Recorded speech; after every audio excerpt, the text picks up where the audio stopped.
S papežem Frančiškom so se 5. junija sestali misijonarji in misijonarke skupnosti Marije Tolažnice, ki so zbrani na generalnem kapitlju, da bi njihovo delo rodilo obilne sadove dobrega tako za skupnost kot za misijonarsko dejavnost cerkve, jim je Sveti oče želel ponuditi nekaj spodbudnih predlogov.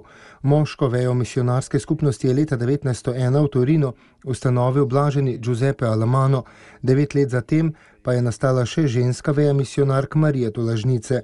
Papež jih je spodbudil, naj se po zgledu svojega blaženega ustanovitelja ne utrudijo vtisniti nov impuls misijonarskemu delovanju.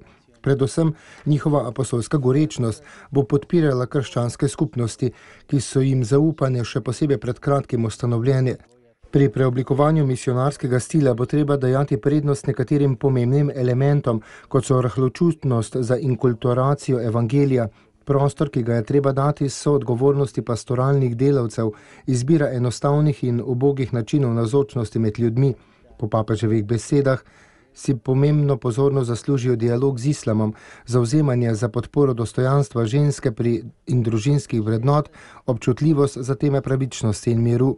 Dragi bratje in sestre, nadaljujte svojo pot z upanjem, naj bo vaše misijonarsko posvečenje vedno bolj vrelec uživljajočega in posvečujočega srečevanja z Jezusom in njegovo ljubeznijo, virom tolažbe, miru in zveličanja za vse ljudi, jim je ob koncu govora dejal papež Frančišek.